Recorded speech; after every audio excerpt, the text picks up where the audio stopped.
আমেরিকার মাটিতে জোহরান মামদানির পরে আবারও এক রাজনৈতিক ইতিহাস। এই রাজনৈতিক ইতিহাসের রূপকার মিশরীয় বংশোদ্ভূত পেশায় ডাক্তার আব্দুল আল সাঈদ।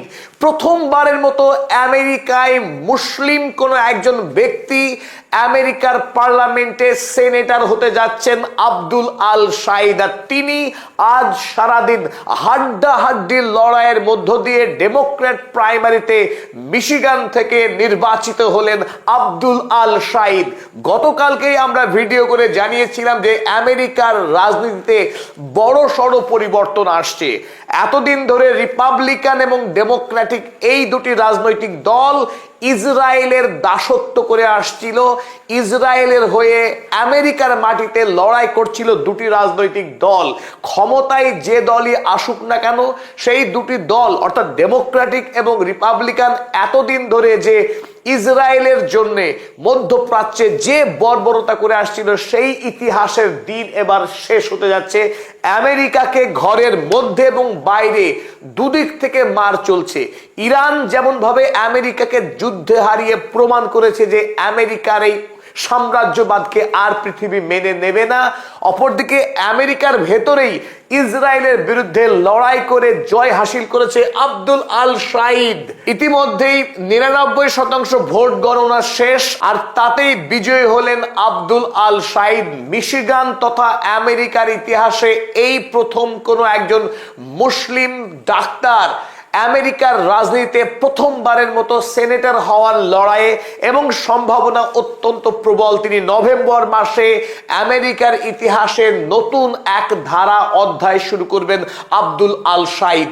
ইতিমধ্যেই জোহরান কোয়ামে মামদানি আমেরিকা সীমানা ছাড়িয়ে গোটা পৃথিবীর রাজনৈতিক ইতিহাসে একটি উল্লেখযোগ্য ঘটনায় পরিণত হয়েছে।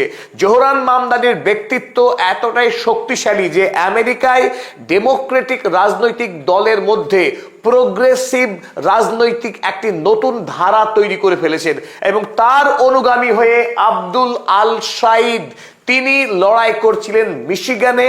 এবং বার্নি স্যান্ডার্সরা গোটা আমেরিকাতে ইসরায়েল বিরোধী যে ঝড় সৃষ্টি করেছেন, সাধারণ মানুষের বেঁচে থাকার রুটি রোজগারের দাবি নিয়ে আমেরিকায় যে নতুন সামাজিক আন্দোলন শুরু হয়েছে, সেই আন্দোলনের নেতৃত্ব দিচ্ছেন আব্দুল আল সাঈদ এবং জোহরান মামদানিরা।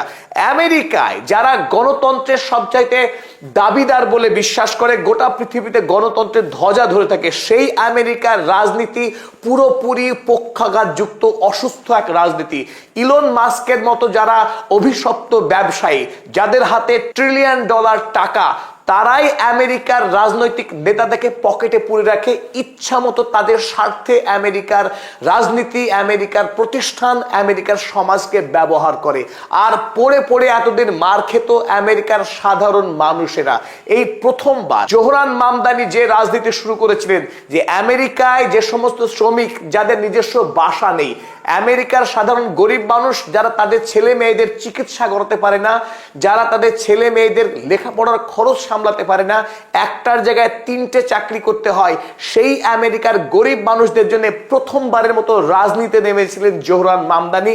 অপরদিকে ইলন মাস্ক, যিনি ডোনাল্ড ট্রাম্পের ভোটে বিপুল পরিমাণের টাকা খরচ করেছিলেন, সেই ইলন মাস্ক, ডোনাল্ড ট্রাম্প, তারা আমেরিকার ট্যাক্সের পয়সায় টাকা দিয়ে বন্দুক কিনে ইসরায়েলের হাতে তুলে দিয়েছে এবং গাজাতে 20,000-এরও অধিক নিরীহ শিশু, যাদের বয়স 3 মাস থেকে 1 বছর, এইরকম অসংখ্য শিশুকে নির্বিচারে গণহত্যা চালিয়েছে ইলন মাস্করা।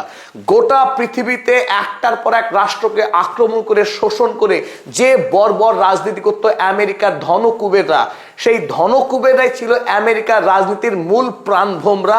তারাই ঠিক করতো কোন ভোটে কে জয়ী হবে।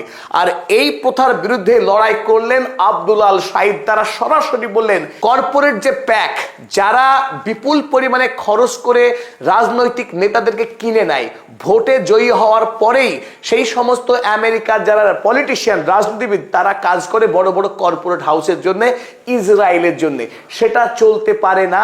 আব্দুল আল সাঈদ তিনি পেশায় ডাক্তার, তিনি দেখেছেন আমেরিকায় গরিব মানুষ চিকিৎসা না পেয়ে কিভাবে ধুকে ধুকে মরে। তাই তিনি এবার ভোটের সব থেকে বড় দাবি তুলেছিলেন মেডিকেয়ার ফর অল, প্রত্যেকের জন্য চিকিৎসা চাই। আমেরিকা ধনী দেশ, অথচ সেই দেশের সাধারণ মানুষ চিকিৎসা পর্যন্ত করাতে পারে না। অসংখ্য মানুষ বেঁচে আছেন যারা একটি ফুটপথে চালা টাঙিয়ে বাস করে, নিজস্ব বাড়ি পর্যন্ত নেই। তাই আমেরিকার গরিব মানুষদের অধিকারের দাবিকে সামনে রেখে ডেমোক্র্যাট দল এই মুহূর্তে নবীন রাজনীতিবিদ যারা জোহরান মামদানি এবং আব্দুল শাহিদের মতো মানুষ, তারা আমেরিকায় এই মুহূর্তে সব থেকে জনপ্রিয় হয়েছে। তাই আগামী দিনে আজকের আব্দুল শাহিদের জয় শুধু এই কারণে উল্লেখযোগ্য নয় যে তিনি একজন ধর্মীয় পরিচয়ে মুসলিম, তিনি মধ্যপ্রাচ্যের মানুষ। তার চাইতেও বড় কথা, আমেরিকায় যে ঘুণ ধরা রাজনৈতিক ব্যবস্থা, সেই ঘুণ ধরা রাজনৈতিক ব্যবস্থার বিরুদ্ধে রুখে দাঁড়িয়েছেন আব্দুল আল শাহিদ। তিনি সব থেকে যেটা বড় দাবি তুলেছেন যে প্যালেস্টাইনে গণহত্যা আমেরিকা চালাতে পারে না। গণহত্যা চালানোর জন্য ইসরায়েলকে যে বিপুল পরিমাণে টাকা দেয়, সেই এড দেওয়া বন্ধ করতে হবে ইসরায়েলকে। আমেরিকা ইসরায়েলকে এড দেবে না, কারণ ইসরায়েল একটা রোগ স্টেট, একটা গণহত্যাকারী রাষ্ট্র। এই দাবি তুলে আমেরিকার মাটিতে ভোটে জিতলেন আব্দুল আল শাহিদ। এটা কম বড় ইতিহাস নয়। তাই আমেরিকার সাধারণ মানুষ এখন মাথায় তুলে আছেন এই আব্দুল শাহিদের, জোহরান কমে মামদানিদের, কারণ তারা আমেরিকার স্বাধীনতার কাজ করছেন। আমেরিকার গণতন্ত্র বিক্রি হয়েছিল আমেরিকার ধনীদের কাছে, ইসরায়েলের কাছে। তাই ইসরায়েলের হাত থেকে, আমেরিকার ধনকুবেরদের হাত থেকে আমেরিকার গণতন্ত্রকে মুক্ত করার এক মহান কাজ করছেন আব্দুল আল শাহিদরা। এই মুহূর্তে আমেরিকায় ডোনাল্ড ট্রাম্পকে পিছনে ফেলে জনপ্রিয় মানুষদের তালিকায় হু হু করে এগিয়ে চলেছেন জোহরান মামদানি। টাইম ম্যাগাজিনের যে নির্বাচন চলছে, ভোট চলছে এখন আমেরিকা জুড়ে, যে কে হবে এই বছরের সব থেকে শক্তিশালী মানুষ, এই লড়াইয়ে মামদানি সব থেকে এগিয়ে রয়েছেন। আর নতুন করে আরো এক মামদানি অফ মিশিগান আর আব্দুল আল শাহিদ, তিনি আজ ভোটে পরাস্ত করলেন হেইলি স্টিভেন্সকে। হেইলি স্টিভেন্স যিনি খোলামেলা বলেছিলেন যে আমি ইসরায়েলের হয়ে আমেরিকার পার্লামেন্টে লড়াই করব, ঘুমের মধ্যেও আমি ইসরায়েলকে দেখতে পাই, এই প্যাক হচ্ছে আমার রাজনৈতিক দর্শন, রাজনৈতিক গুরু, এই প্যাকের টাকায় আমি ভোটে লড়ছি। সেই হেইলি স্টিভেন্সকে পরাস্ত করলেন আব্দুল আল শাহিদ, যিনি দাবি তুলেছিলেন কর্পোরেট এই প্যাককে শেষ করতে হবে। যারা ধনী, যারা বিলিয়নিয়ার, তাদেরকে নতুন নতুন ট্যাক্স চাপাতে হবে যাতে করে গরিব মানুষকে চিকিৎসা দেওয়া যায়। আমেরিকায় রাজনৈতিক বিপ্লব, এতদিন ধরে যে দুটি রাজনৈতিক দল ডেমোক্র্যাট এবং রিপাবলিকান, যারা গোটা পৃথিবীতে অন্যায় করে আসছিল, সেই অন্যায়ের এবার ইতিহাস হবে। কারণ খোলাখুলি বলছেন আব্দুল আল শাহিদ যে ডেমোক্র্যাট দল আগামী দিনে এইরকম বিদেশ নীতি অনুসরণ করবে না যে বিদেশ নীতিতে অন্য রাষ্ট্রের ক্ষতি সাধন করবে আমেরিকা। আমেরিকা নিজের মানুষের স্বার্থে লড়াই করবে এবং ট্যাক্সের পয়সায় দেশের মানুষের উপকার করবে। কেবলমাত্র ইসরায়েলের স্বার্থে আমেরিকা রাষ্ট্র টিকে থাকতে পারে না। তাই আমেরিকাকে স্বাধীন করার, আমেরিকার মানুষকে মুক্ত করার ইসরায়েলের হাত থেকে, এই প্যাকের হাত থেকে, সেই লড়াইয়ে জয়ী হলেন আব্দুল আল শাহিদ। তাই আমরা খুব দৃঢ়তার সঙ্গে বলতে পারি আমেরিকার রাজনীতি বদলাতে শুরু করেছে। এটা একটা গৌরবময় দিক। একদিকে আমেরিকা ইরানের সঙ্গে যুদ্ধে হারছে, ওদিকে আমেরিকায় যারা ইলন মাস্করা, তারা আমেরিকার নতুন প্রজন্মের রাজনীতিবিদ যারা আব্দুল আল শাহিদরা, জোহরান কমে মামদানিরা, এই মামদানিদের হাতে এই দানব ইলন মাস্করা পরাস্ত হচ্ছেন। আমেরিকার গণতন্ত্র সঠিক পথে আসতে শুরু করেছে। এই বিজয়ের দিন, আনন্দের দিন।